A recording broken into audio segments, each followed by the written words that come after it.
Ever heard of the name Kathy Woods, the second richest black person in America? Or maybe Reginald Lewis, one of the first ever black persons to put together a billion-dollar acquisition, a corporation. Yeah.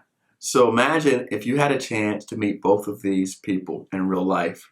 Unfortunately, Mr. Lewis has gone on. He's passed since that time. But our next guest, Mr. Peter Gibbs, who served at the SBA for more than 27 years, had the opportunity to meet both of them while he was working under the Small Business Investment Corporations project over at the SBA. Prior to it being called the SBIC, it was formerly called MESBIC, which is the Minority Enterprise Small Business Investment Companies.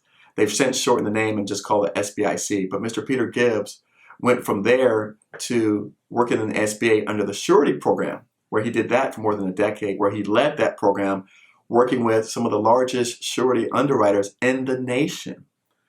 And so when he came out with his own company after retiring from his post at the SBA and started his foundation Surety, that's when we decided to bring him on our show and host him. And so, again, as a fellow small business construction company myself, having done bonding for many, many years, I knew what it was like to be taken advantage of by some of these non-SBA surety companies. And so when we look at the $2 trillion infrastructure plan and we look at all the products coming out for all of my construction firms, all of my engineering firms, all of my mechanical companies, plumbing companies, anyone that's in the trades that wants to get a piece of this action, right, you're going to need bonding. And so learning bonding and how to do it from the source, the underwriters, the one that actually wrote the policies that led to what the industry would be like, they handled that, right? They were sat in on those chairs and those committees and they participated. You want to hear from the direct source. I couldn't find a better person to choose to come out and host not only this particular episode, but also I invited him to come speak in Miami at my Contractor Connection Summit. So if you come on October the 12th, you will get a chance to meet Mr. Peter Gibbs, the owner of Foundation Surety, which since that time has merged with a much larger underwriting company because of such success after his first year in business. So you're going to get a chance to meet him in person. He's sitting on a panel where mobilization funding, where they actually help provide funding to mobilize projects. So again, I hope you enjoyed this episode, but I want you to come out and meet these folks in real life, shake their hands, let them know who you are, tell them your problems, tell them your challenges. You're going to listen today and you're going to learn about just a little bit about a fraction of his knowledge he's going to share in this 1 hour session. Clearly, he can't share it all, but if you come out early, you get a chance to meet him, talk to him in person, let him know your situation, and see how we can help solve that so you can get your piece of this $2 trillion infrastructure money, right? No longer do you have to be a victim. No longer do you have to be taken advantage of by people that are non-SBA backed. And you're going to learn the differences in this particular episode and why this is important to you. This reason it's important to me as a fellow construction company. So again, welcome Mr. Peter Gibbs, Contracting Connection speaker, to this episode of the Govcon Giants podcast. I want to introduce our guest today, Mr. Peter C. Gibbs, and I will let him introduce himself and tell you a little bit about his background. And by the way, if you're joining us, I see we've got 40 people in the room right now. Make sure, first of all, hit the like button. First of all, okay, hit the like button. We want to show him love. This is his first time on our channel. Okay, the man just come out of retirement, starting his company, and we want to definitely show him much love. And I want everyone right now, before you do anything else, okay, before you do anything else, do me a favor. I want, for those of you who are on LinkedIn, all right, go on LinkedIn and follow him. All right, here's his LinkedIn page. I'm dropping it in the chat. Go on there and follow him on LinkedIn right now. First of all, let's drive up his followers, give him some more presence. All right. Because if you look at his wealth of knowledge and experience and what he brings to the table, he's going to share that today with us. And so I'm very fortunate and thankful again for him to be here, and as well as you are for joining us and taking out your time this Wednesday evening. So I think I've said enough. I ran my mouth. I'm turning over to my man, Peter. Hey, man, I'm so excited to be here, man. That's good, sir. I always like the opportunity to teach people and tell them about, things that that other people may make it seem like it's so difficult to get. And I'm here hopefully to make people understand the bonding process and how they can start get bonding and how they can grow their company or grow the foundation for their company. So just a little bit about me. So I first of all, I'm a retired lieutenant colonel. I spent 27 years in the Army, mainly the Army Reserve. I retired from the Army in 2011. Of course, when you're a reservist, you have that dual profession. So I also spent 32 years for the U.S. Small Business Administration, where I worked in the Office of Cap Access, basically my entire 32 years.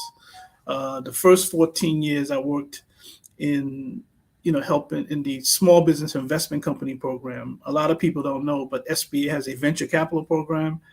And some of the biggest companies in America got their start through SBA's SBIC program. So I did that for about 14 years. And then for the past 18 years, I worked in the Office of Cap Access. I worked in the Office of Surety Guarantees. And that program is you get appropriated $6 billion annually. And we partnered with surety companies to help companies who are having difficulties getting surety bonds, right? Now, what I did for that program is when I started, the program was dying. They were probably doing about $750 million in total contract dollars. And when I left last August, they were doing about $9 billion annually. I recruited some of the biggest surety companies to partner with SBA. And, I have a pretty good reputation in the industry. So I also understood from my travels around the U.S. that even though there's this tool or even though there's surety bonds or surety companies, there is still an obstacle for, companies in the underserved market, minorities, veterans, African Americans, you name it. There's still obstacles for them to get bonding. So that's why when I retired on August 31st, I started my own agency on October 1. And things have been going tremendous. We've been around for like 7 months, and whatever I projected for the whole year, we got there in 4 months. So it kind of validates my point that this is something that's needed. The surety industry is very few people look like us. Believe it or not, I am the only surety agency that's owned by an African American that has a national footprint. I do bonds. I can write bonds in every state, right? So that's a little bit about me and what I can do, and what I've been doing as far as surety is concerned, right? So do you want to just have a conversation, or do you want me to get into Let's see. Is there anything that people want to talk about specifically? We're gonna get into, like I said, I want to talk about the infrastructure plan. I want to talk about I myself put up here bid bond, payment bond, performance bond. I put that up so we can just touch on that, just to give people an overview what that is, and then maybe some of the high level what it takes to qualify, and then what makes you one of the things that you mentioned to me that I really like that we spoke about offline was about your track record and the default rate that you guys had at the SBA. I really love that. Yeah. So we all my time at SBA, we had a less than 4% default rate, which, if you understand the industry, I think that the industry has like a 20+% default rate, right? But if you understand the fact that the program was set up for companies who are having difficulties, right, you would think that the default rate would be would be much more than 4%. So what I say to that is, it's never ever a small businesses, a minority business, Asian, veteran business. It's never ever an issue with them doing the work, right? Right. The issue is them getting an opportunity. Right. And the way, especially on the federal side, is, it's the law, right? Every contract that is 150,000 and above, you have to have a bond. It cannot be waived, right? Sure. So if you can't get that bond, then you're not going to get the job. And in many cases, before you even get awarded the contract, the business, the agency or the entity, they'll say that you have to get a bid bond, right? So you can't even bid on the project if you can't get a bid bond. So a bid bond allows you to get into the game, right? So if you can't even bid on a project, then you're not going to get the job, right? Right. So those are obstacles that small businesses face, right? Right. So let's talk about what is a bond and why a bond, right? So a bond is basically a three-party agreement, right? It's between the owner of the project. In technical term, they call him an obligee, right? Mm-hmm. The contractor, right? If you're a contractor, you're the second party, and then the third party is the surety company, who says, I'm going to take that risk, right? I'm going to look at your credit, your capacity, your character, and I'm going to make a determination on the risk, and then I'm going to back you by that bond, right? Okay. So now let's walk through a process. Let's say Coffie Construction Company is awarded a project, right? So he gets a bond, and after about a couple of months, the owner, and I'm the owner, right? Mm-hmm. You're working for me. I see that Coffie Construction Company is having problems. They don't know what they're doing. The purpose of the bond is, me as the owner, I can call the bond, and then they will kick Coffie Construction off the project, and they'll find another contractor to finish the project, right? So what the bond does, it ensures the owner that project will be completed, right? That's one part of it. Right. Also, if Coffie Construction might be doing a good job, but you're not paying your subcontractors, right? Subcontractors can call the bond, right? If you're not paying your suppliers, if you're not paying your employees, they can call the bond. So the bond just makes sure that a project is completed based on the terms of the contract, right? Okay. So and like I said earlier, it's a federal law that every contract over 150,000, it requires a bond. Now, other entities like states and counties and cities, it's not a law, but they all mirror that, right? So even in the private sector, they still require you to have a bond. Yeah, it's interesting. I did not know that the states. I thought the states and counties, it was a law. No. Wow. They just mirror that. They just mirror it, right? Oh. Yeah. So that's basically what a bond is, and there are I'm going to make some points tonight, and the first point I want to make to you guys is this, right? If you're ever in a situation and you're fortunate to be awarded a contract, whether it's a subcontract or let's say Coffie Construction awards Leilani a project, right? Okay. And all these states and cities, they might have quotas that they're saying that, hey, 20-30% of the contract has to go to minorities, women, veterans, or whatever, right? Right. So now Leilani is like, well, I can't get a bond, and then Coffee Construction says, well, Leilani, don't worry about it. You can come under my bond. Right.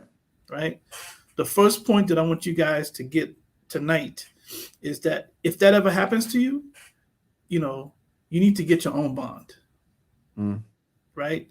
Because if you don't get your own bond, let's say you form a relationship with Coffee Construction and you've been working with Eric for 5 years and he's been giving you work at $200,000-$300,000. Right. And then that relationship is severed, good, bad, or indifferent. Right. That relationship breaks. Now you know that I've been doing jobs at $200,000. Your family come in town, you show them all the stuff that you did, but you're like, you know what? I can do stuff on my own. Right. Right. So now you contact an agent like me, surety company. They're going to give you what's called a contractor's questionnaire. Right. The first question on that they're going to ask you is like, what is the largest job that you completed? What do you think that answer is? Well, I guess if you didn't do it in your name, zero. It's zero. Like, you didn't do it in your name, so you can't, Right. And so now you basically have to start from scratch, right? Wow. And the point that I'm making is build your own capacity. Do not fall for going under someone else's bond because it's going to hurt your business in the long run. And I can tell you, when I was at SBA, I would say that was probably a daily phone call that me or my staff got from frustrated contractors around the country who basically said, hey, listen, I know I can do the work. I did it for 4 or 5 years, and now I can't get a bond. Right? So let's recap. They can't get the bond because they were going underneath somebody else's bond. Right. Wow. Right. So how does a person? At the end of the day, it is like if you're a large, if Coffee Construction Company is a large construction company, right? And I'm under your bond, and I'm wearing the Coffee hat, right? You're a big guy, right? Now I'm a little guy, right? It's a different thing when I have my own bond and I have the Gibbs Construction. They're like, who the hell is Gibbs? You probably don't get your prices that you pay for material is probably more. There's a big difference when you're under someone else's bond and it's your bond. And don't get me wrong, I know the pressures that small businesses have, right? And sometimes you don't have a choice, right? So you may have to be under someone else's bond, but do that sparingly. Don't that should not be how you do business, because the way the bonding world works is, let's say I get a job for $50,000 and I complete that project, then they look at then I should be able to get a job at $100,000. When I do that $100,000, then I should be able to get $200,000. I've seen companies grow from doing $30,000 the first year, and then 3-4 years later they're doing $5-6 million projects. Right. So it's not about where you start, right? It's about where you finish, right? So you should always be preparing your company for growth. Being under someone else's bond is not going to help you grow your company. Very nice. Someone says this question: is bonding only apply to construction industry? No, you can do it's construction, it's some service and supply, some manufacturing. What I would say to you is whatever business that you're in, you should read the contract and see what the requirement is. And there is different types of bonds, right? I focus on construction bonding, but there are commercial bonds. It all depends on the industry and the type of bonds that you need. Now let's get into some. By the way, I see we've got a couple more people joined us. If you're just joining us, please let us know who you are. Tell us your industry. Tell us your city, as always. Welcome to the show. Got Mr. Peter C. Gibbs here. We're resetting. I don't want to get the title wrong. Director of Office of Surety Guarantees. I'll pull up on the screen. I just dropped his LinkedIn profile for you all to follow him. His company's website is scrolling on the bottom, Foundation Surety. I can tell you he's already worked with 2 of our members as well, helping them secure bonds. And we've run into some people that had some challenges in increasing their bonding, and he's already made a difference. And I've only known him for literally less than a week. But in fairness, I have had his email in my inbox for a couple months now. So so I got to take responsibility for that on my side. But, when one of my students came calling and said, hey, we really need to solve this problem, I had to look deep and wide and figure out who we had out there. So now let's talk about the question that you just asked, which was, or you just discussed, which was working underneath somebody else's bond. Mm-hmm. One of the questions is, so if I'm a subcontractor, will that help me increase my bond? Yeah, whenever you complete a job, you can, the next go around you can go twice that amount, right? Okay. But let me tell you, as an underwriter, what I look for if a company comes to me and they're like, hey, I'm looking for bonding, what do I look for? Right. Right. I'm gonna ask you to fill out the contractor's questionnaire that I talked about earlier. I'm gonna ask you to give me like 3 to 5 years of financial statements. And if you're a new company, some companies don't have financial statements and they might just have tax returns, right? So either tax returns or financial statements. And I'm going to look at there's a thing called a WIP, a work in progress. I'm going to look at a work in progress, which basically shows the jobs that you're working on, where they are as far as completion. I'm probably going to ask you for your most recent personal and bank statement. I'm going to ask you, like if you have a bank line of credit, I'm going to ask you for the most recent statement, and I'm going to take that, and then I will look at what's the largest job that you've completed, and then I'm going to do a working capital analysis. I'm going to look at your current assets, less your current liabilities, and then based on that, I'm going to make a determination. I'll say, this person qualifies for $10 million aggregate in bonding, right? Then I'm going to go back to the work in progress schedule and everything. If you have anything ongoing, I'm going to minus the uncompleted part out of that 10 million.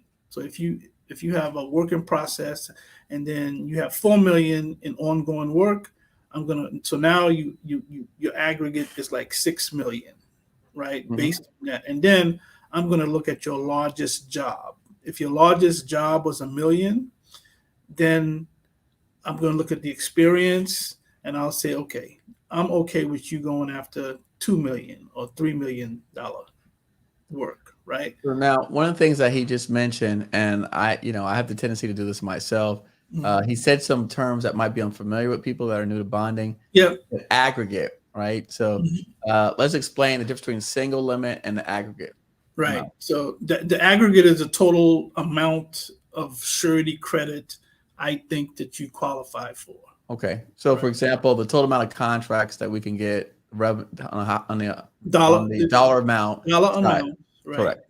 And I could even take it one step further and say, I'm comfortable with you only doing 5 jobs at a time. So the first thing I'm going to do is, okay. The first thing I'll say, I will say, okay, Eric, I think that based on the largest job that you've completed, I'm comfortable single limit of 2 million, right? Yep. And then I say now, I'm also comfortable with you having aggregate work up to 6 million. Okay. Right? So no job that you go after should be more than 2 million. Right. And then you shouldn't have more than 6 million in total work. There you go. And that's they call it a work program, or a bonding line. Okay. That's what you should get from an agent. The other point that I told you, I'm gonna give you some points that I want you to pay attention to tonight, right? The second thing that I would tell you is that, when you start a business, right? There's so many things that you have to do. You got to incorporate. You got to have a relation. You got to open a bank account. You got to do all this stuff. If you are in the construction or the business where a bond is required, shame on you if you don't have a relationship with a bonding agent, right? Because that bonding agent is just as important as that banking relationship, right? The other thing that I tell people is that, and I'm going from my experience at SBA, right? People would come and they're like, well, there's this $10 million job that I'm trying to go after. Mm-hmm. But the thing is, if your balance sheet can't support that $10 million job, then why are you going after that $10 million? Because you're not going to get that bond, right? Right. So the importance of having that relationship with that bonding agent is that the bonding agent they're gonna look at your financials, they're gonna look at everything that I talked about earlier, and they're gonna tell you what range jobs you should be going after, right? So that right. As much as I want to do this $5 million job, right. My balance sheet cannot support that. Right. So that's why having a relationship with a bonding agent is extremely important. Right. Sooner rather than later. Right. Makes sense. A couple questions here. Colin says, is there any financial minimum requirement to receive bonding? No, it's all about looking, reviewing your financial situation. And what I try to tell people, it's not about just one thing, right? An agent looks at your credit, your capacity, and your character, right? So people get, when you say character, what does that mean? I was gonna say what's character now. Character, listen, if you don't pay your bills, right, that's a character issue, right? If you don't pay subcontractors, that's a character issue. Fair. Okay. You don't want, you're asking a company to allow you to, they're taking a risk on you, right? And at the end of the day, we want you to complete that project with no issues, right? Right. But if you're not paying your subcontractors, there's a possibility you're going to be kicked off that job, right?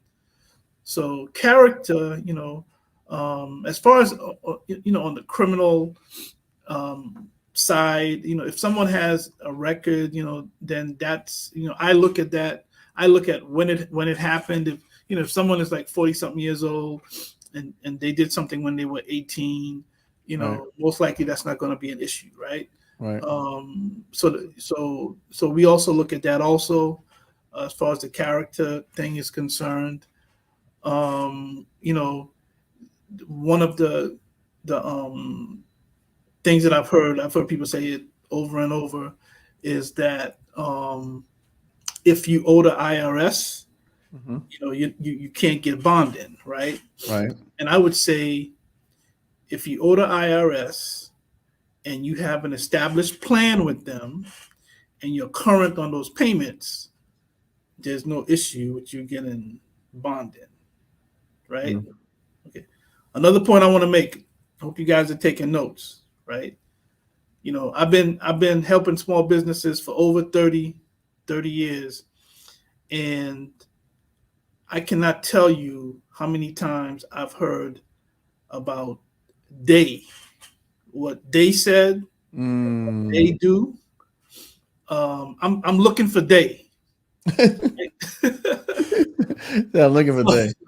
So what I would say to you is, if you have questions, find an expert and ask them the questions. Don't listen to they, because they've been disrupting our communities for a long time. Right. And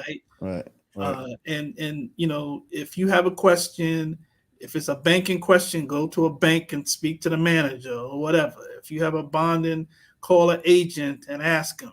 Don't listen to they, because they have been a problem for a long time. They're gonna get you in trouble. That's what is gonna happen.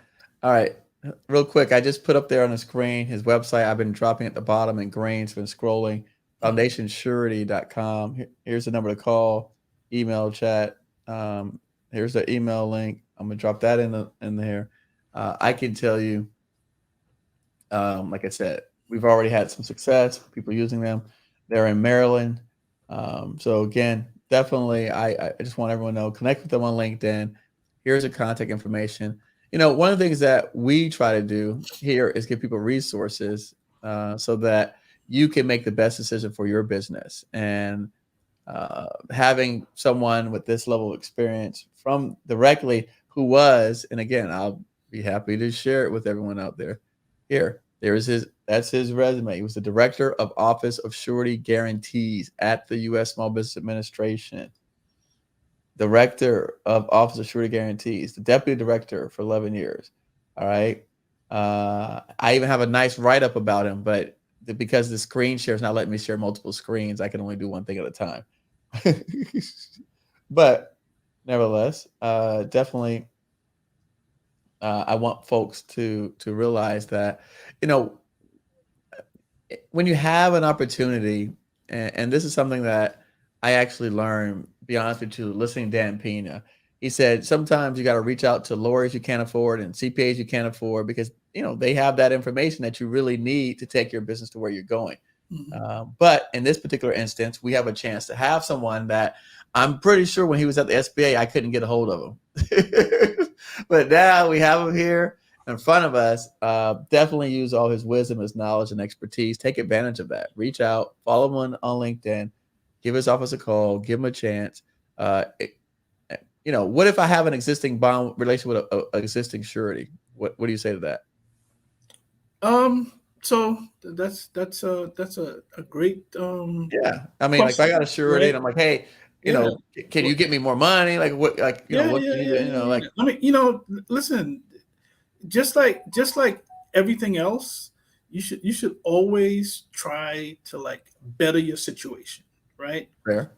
So let me give you an example. If you're with an agent or an agency, and you've been with them for 10 years, right, and your rate has been like 2.5%.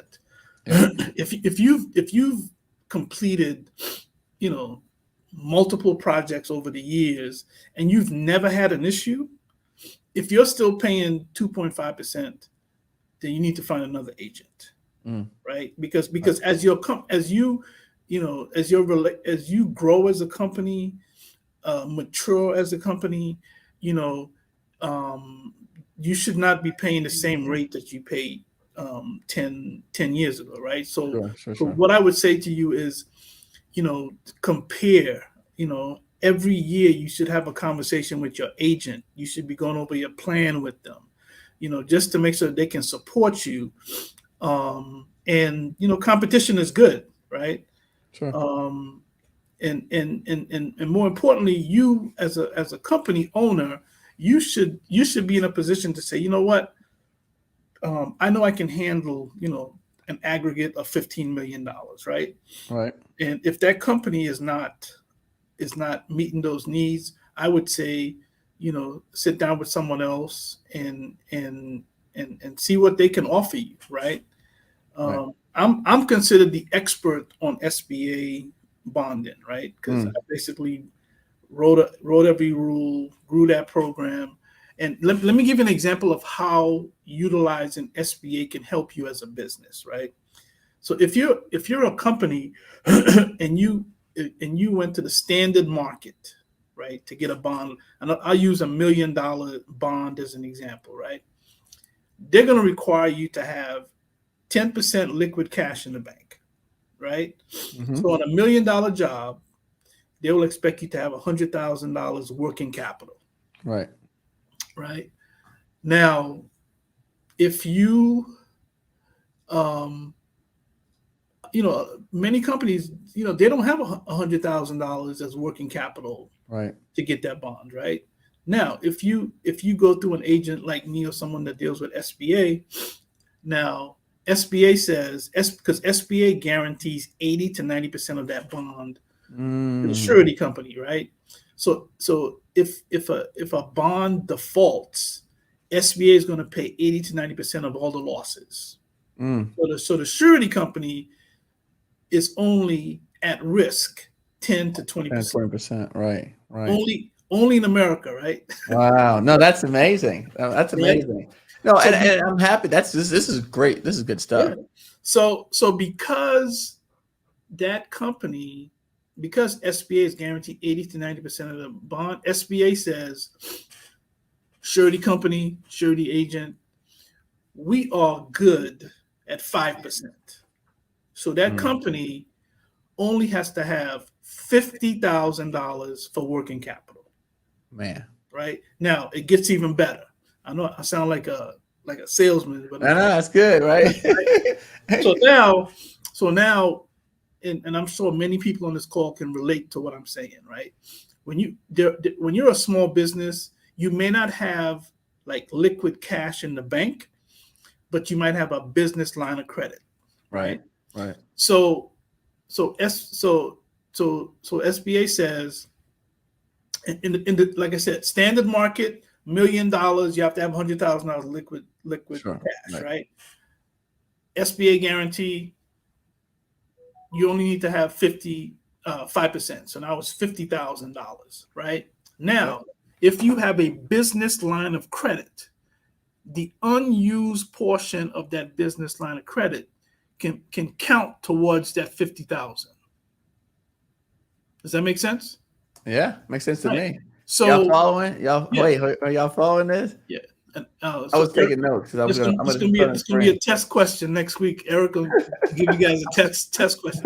So the bottom line is, for that $1 million bond, if you have a line of credit of $50,000, you will qualify for that bond without having any liquid cash. Ooh, that's good. Right? On your unused line of credit. The unused portion of the business line of credit can count towards that we've already cut that 100,000 into 50,000, and you that can count towards that 50,000, and you would qualify for bonding, right? What's interesting is that I was talking to a gentleman today, and he said, I don't know anyone who's ever got SBA bonds. Why would somebody say something like that? I mean, it could be a couple of reasons. I mean, again, and you admitted that in the beginning when you came to the program, there wasn't a lot of SBA sureties. Yeah, so obviously things are different. So if this, if this guy's been around 20 years ago, he's talking about some 20-year-old stuff. Yeah. I mean, all I can tell you is like when I was there, man, we were doing 15,000 bonds a year. Again, without knowing that person's particular situation, I mean, I don't know, but sometimes it's like buying a house, right? When you're sitting down and they put 40,000 documents in front of you to sign, and you just want to get that house, so you just sign it, right? Right. Maybe there is something. You probably signed the document and probably didn't even know that it was SBA, but there's a couple of forms that you as a small business has to sign, to qualify for that SBA bond. Tell me if my screen's right. Is it right what I got on the screen? Standard market 1 million project, right? SBA surety 1 million. Yep, and yes, you're right. All right, there you go. So the limits on SBA is on a federal contract, you can go up to 10 million per project, right? And a non-federal job, you go up to 6.5 million, right? The other thing that I would tell you also, and this is one of those points that I want you to understand, is that the financial statement level that is required for a bond is based, and this is SBA guaranteed bonds, right? Is based on the contract amount, right? For example, if you're going after projects that's 2 million or less, an in-house financial statement should get you that bond, right? Yep.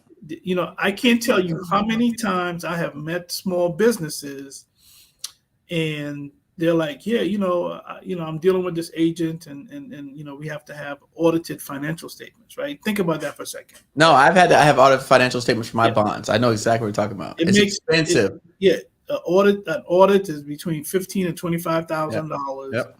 But if you're going after jobs that's less than 2,000, an in-house will get you a bond, in-house statement, right? And then the next level up is a compilation.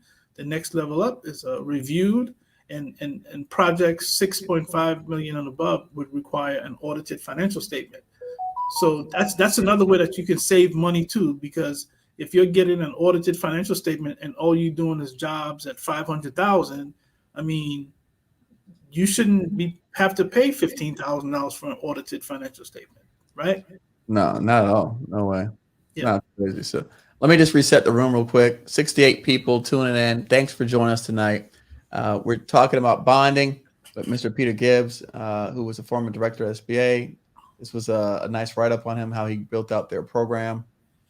And as he said in the beginning, it went from hundreds of millions to billions of dollars under management as the deputy director and then director of the SBA program. And so again, we're discussing bonding. What does it take? And I just gave an example of the differences between an SBA bond and a traditional bond with the SBA guarantees, and why, how that makes a huge financial difference for small businesses out there, and why you should be considering going with an SBA surety as a small business. And one of the things that I promised everyone that we discuss, even before I jumped on the call today, is I want to talk about how do we get to a $5 million bond, because my thing for everyone out there is I want all of you to have at least $5 million single limit bond. And I didn't even know the XPA goes up to 6.5, he said, on non-federal projects. But, that's one of the things that I'd like to have for folks out there, because we want to take you up to that $5 million in revenue mark. So, and we want you to be able to participate in the Infrastructure Investment and Jobs Act. And the only way you're going to be able to take advantage of this $2 trillion package, right, is through bonding. And so we're going to get into that, but I just want to kind of reset the room. So we got 68 people now on with us. Make sure you all hit the like button. Make sure, I'm going to drop his LinkedIn. Go ahead and follow him on LinkedIn. And then if you have questions, here's his contact information. Take a screenshot. Here's his contact information. All right, take a screenshot. I'm going to drop this in LinkedIn while he's getting a chance to clear his throat, drink some water. And then,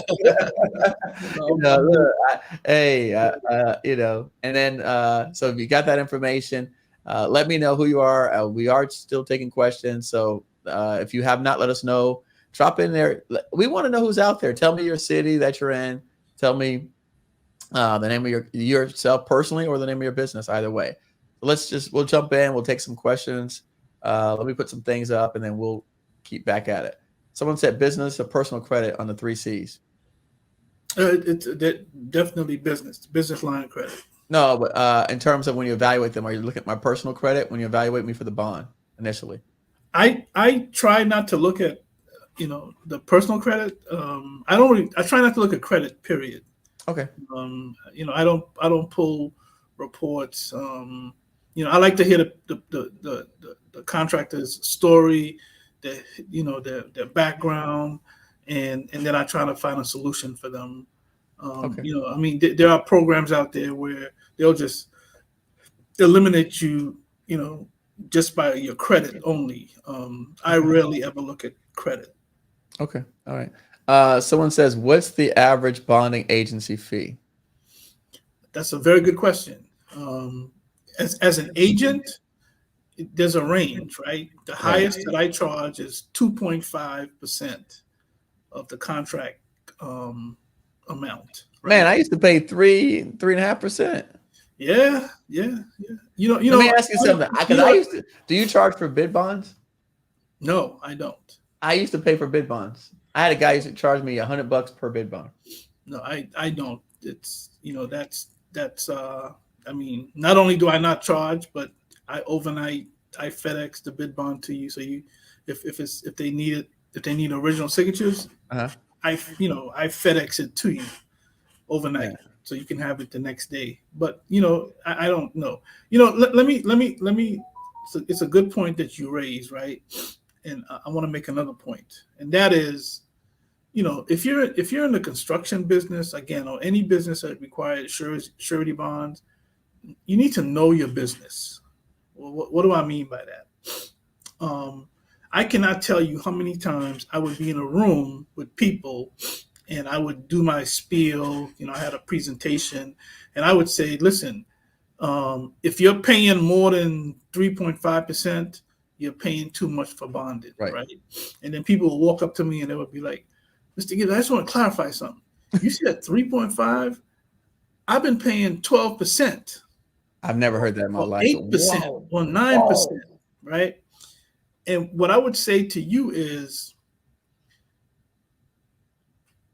whatever surety you deal with, they have to file their rates with the state insurance agency, right? So the rates that they can charge is not a secret, right? So to go back to the question, I would say that the highest that I charge is 2.5, and then the lowest that I can charge is I think it's 0.8 or 0.9, right? But there's many factors that goes into what rate am I going to charge you, right?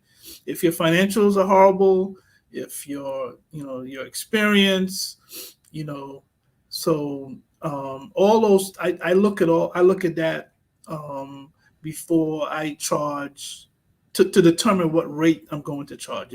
If your company is in pristine condition and no issues, I'll most likely put you on what's called a sliding scale, which averages out about 1.75%. Okay.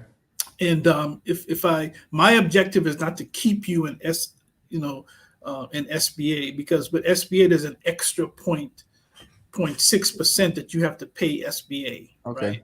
Right? So every year we're going to sit down, we're going to evaluate, and then we will determine what your rate is. So I know that's a long way in answering the gentleman's question about the rate, but there are many factors that determine what the rate is. But again, the other point to understand is, if you're doing everything, and it's all about risk, right? If you've been with an agent for 5, 6, 7 years and you've never defaulted on a job, shame on them for not decreasing the fee that they're charging you. Wow. Right. No, that's a great answer. Yeah. Qual LED lighting. Can Peter explain how does bonding as a subcontractor give you a completed project? What changes if you bond your own part of the project? Well, it's an interesting question. So can Peter say, how does bonding as a subcontractor give you a completed project? Well, again, bonding is a requirement, right? So if your contract says that you have to produce a bid payment of performance bond, then you have to produce that, right? Whether you are the subcontractor or the GC, the contract is going to determine what the requirement is, right?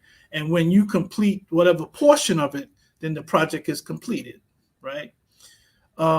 What changes if you bond your own part of the project? What changes if you bond your own part of the project? That means that you're building your company's capacity, right? So when you go out for bonding, now you can say, I've completed a $500,000 job. Now the agent will consider you for $1 million project. So it's significant for the growth of your company to have your own bonding as opposed to being under someone else's bond. Nice.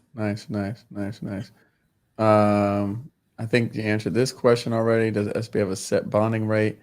I think you answered by saying the fee that the SBA charges. So SBA, when you're getting a bond that's guaranteed by SBA, you have the premium, which is could be anywhere from 1.75 to 2.5% based on the surety that you're dealing with. And then you have the 0.6%, they call it a contractor fee, that you have to pay to SBA directly. There you go. All right. Nice. All right. Randy says get lines of credit. Melania says Peter changed micro consult from micro small business to a small business. All right. V&H Fashion says, now when he says line of credit, is that business or personal line of credit? Definitely business.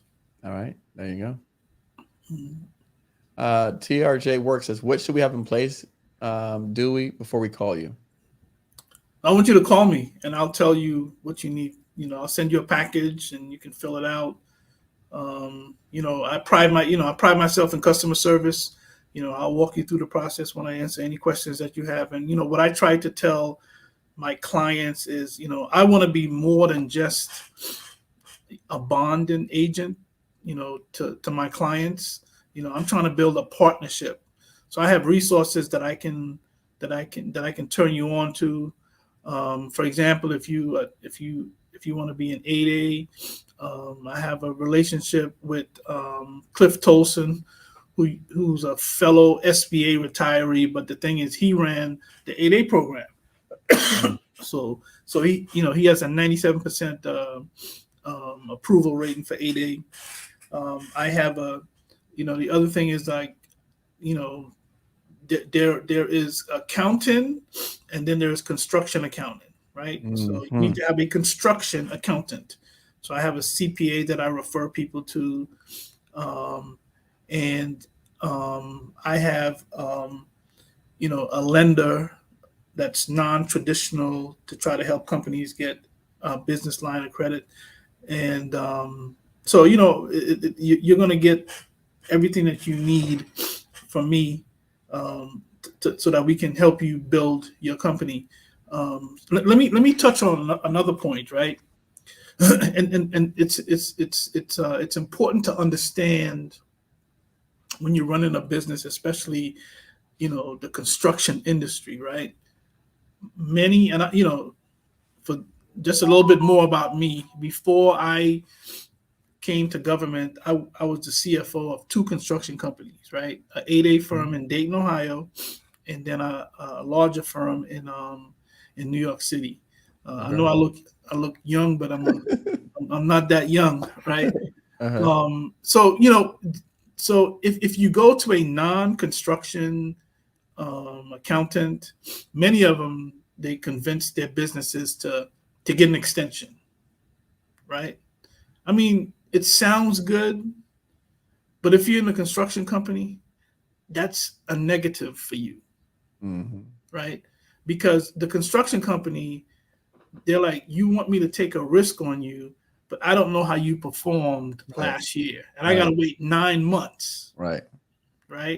So when you have a construction company, they understand the importance of, listen, I got to get Coffie construction financial statements done. Yeah, you have to. No, you have to. Yeah, there's no extension. Right.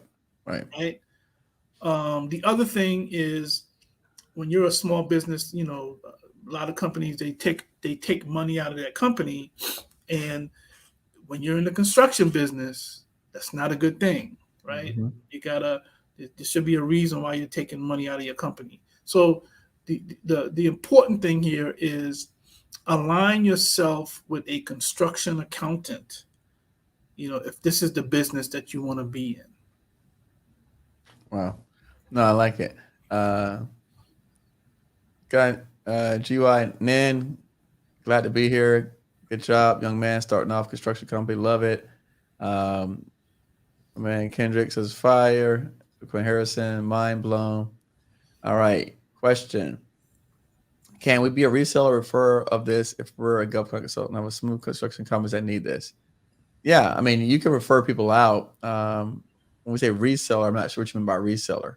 But if you've got a couple of small construction companies that need bonding, I would definitely point him in this direction. Just because if you were here when we shared the other screen about the difference between the SBA example versus the non-SBA, it's pretty intense. And we'll go through it again, probably in about another 5 or so minutes. We'll go through it. And I don't want to keep him all night. I know everybody's excited, and I love this stuff, but I'm always very respectful of people's time. No, I'm good. I'm good. You good? All right. You're up? All right, good. My wife knows that I'll be home a little late today. So okay, all right, good. Okay, all right, good stuff. So, all right, here, look at this. My very first bond was $16K. 12 years later, I'm at $700K per and 2 million aggregate. Should my capacity be higher at this point? I would have to look at your financials. Yeah. But if you've been in business for 12 years, to me you should be doing more. But again, this goes back to do you have a what? I think why don't we do this since we have you on? Firm enterprises, do you want to come up and again, we're not talking about your numbers, but if you want to say like your largest project size, your average project size, those are kind of things that I know that for me, when I got my bonding up to it went to $5 million aggregate. I think I was at like a $2 million single limit, and then I ended up getting 20 million but that was through my still building enterprise. You may want to, in order for him to understand that, like he said, he's got to know your largest project size, right, Peter? Mm-hmm. Okay, that's an easy one. Yeah. I'd be curious to your largest project size completed. Yep. And let me, like I said, if you want to, I'll send you an invite. Hold on. I'm gonna drop you an invite for you to come up.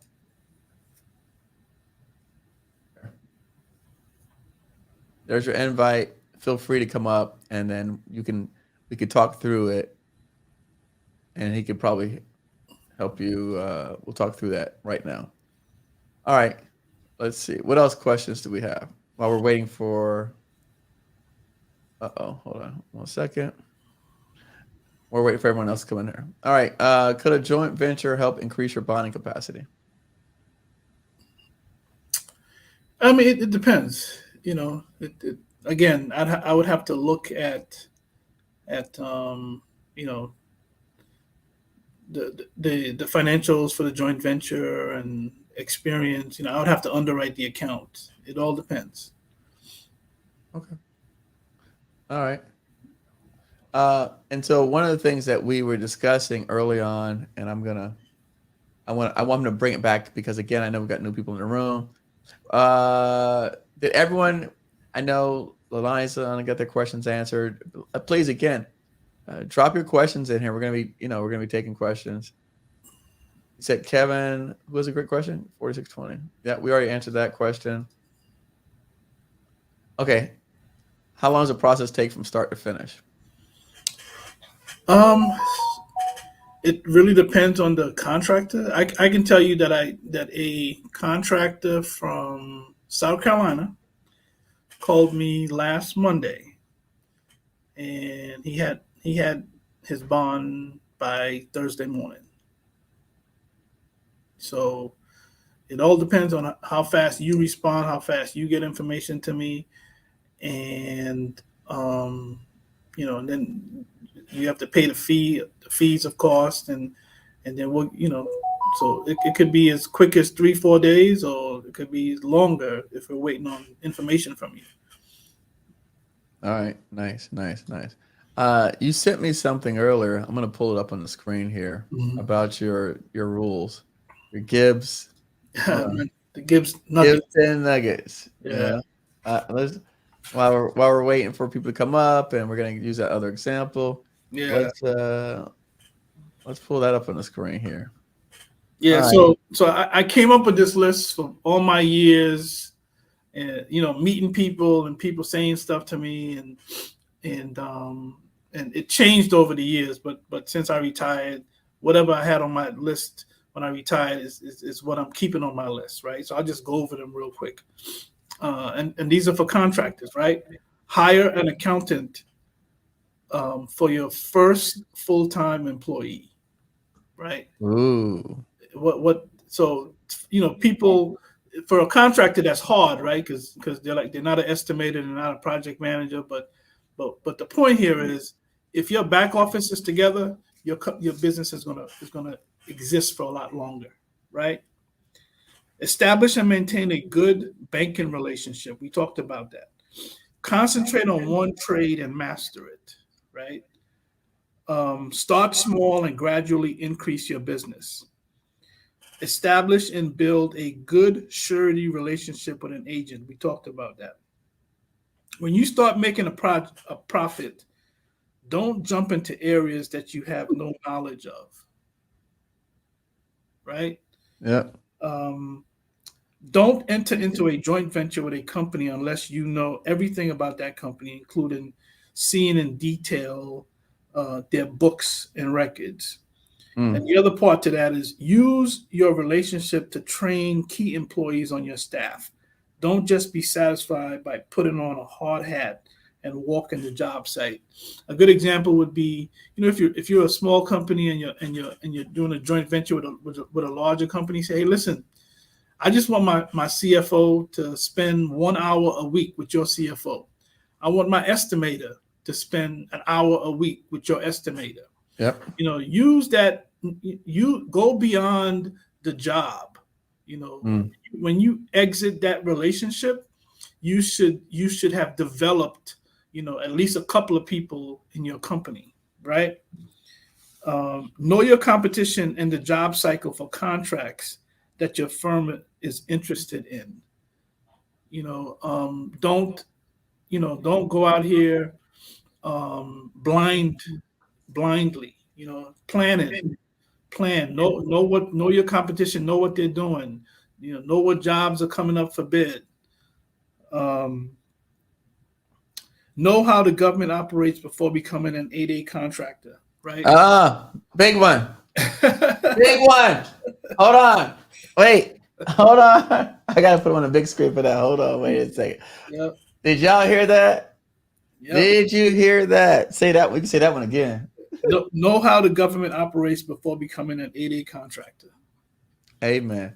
I know so many businesses who are 8A firms, and they are 3-4 years in and they've not gotten a job yet because they're just learning how the process works, right? And diversify your portfolio to include private and government contracts. Because after that 7-9 years with SBA as an 8A contractor, you on your own, right?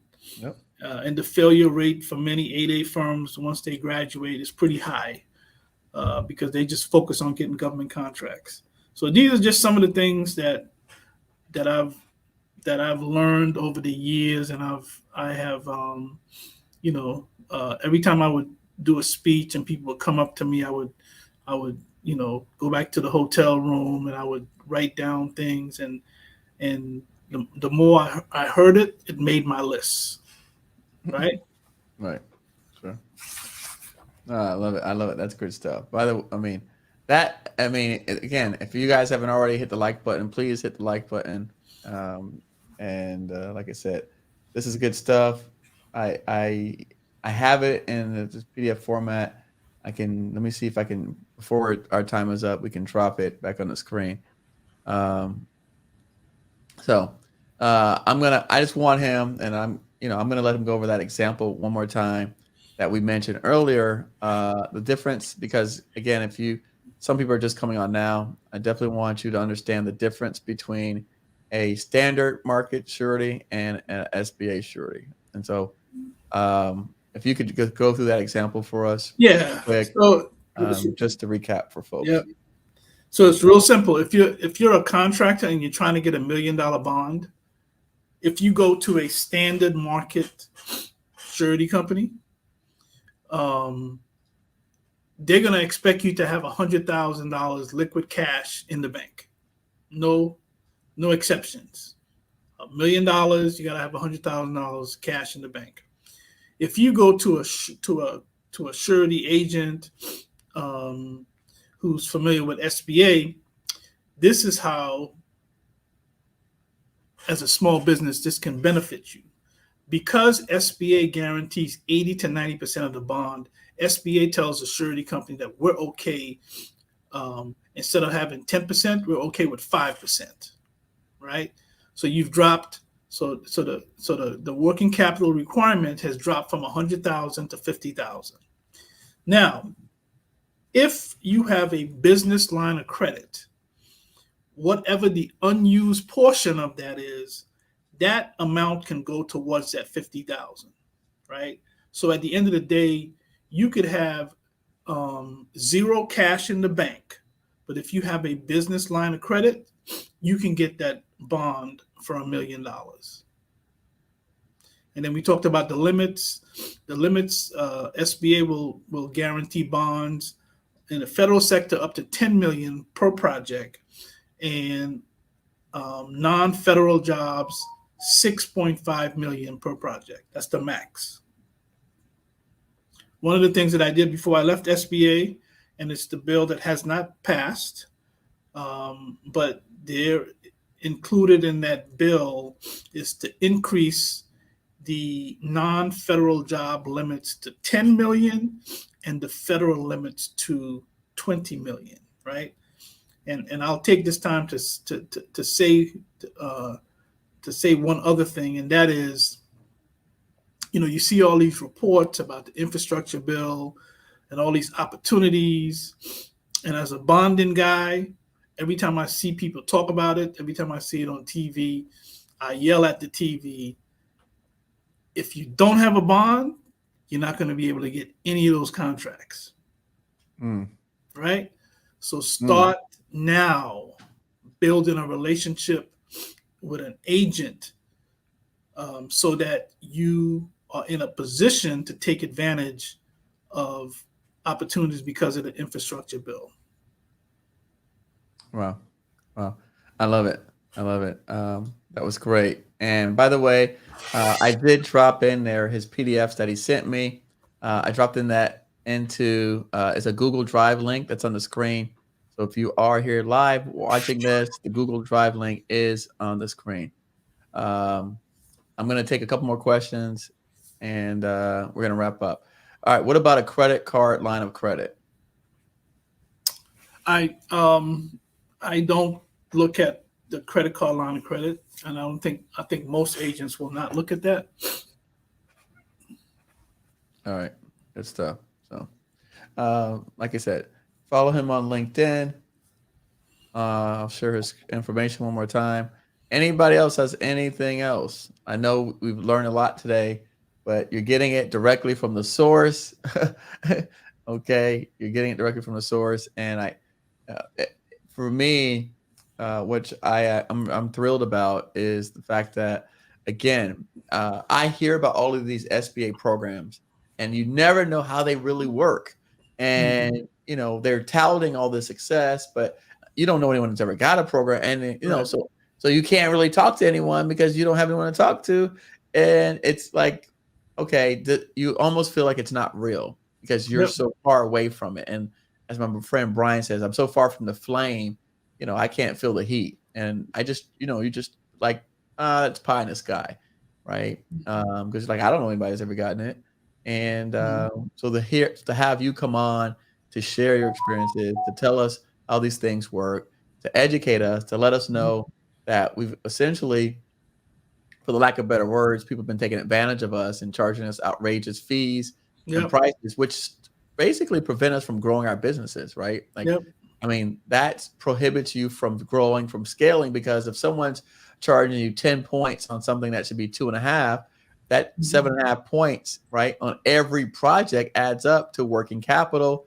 And that keeps you from being able to grow, right? That's stunting your growth and not allowing you to actually take on bigger projects and create opportunities for yourself and hire people and all that good stuff that we want to do as business owners. Yeah. So I'm thrilled because I thought 2.5% was like super cheap, right? And you're telling me that's your top line, not the bottom. That's the most. Hey, the most I charge. I'm thinking I'm getting over at 2.5.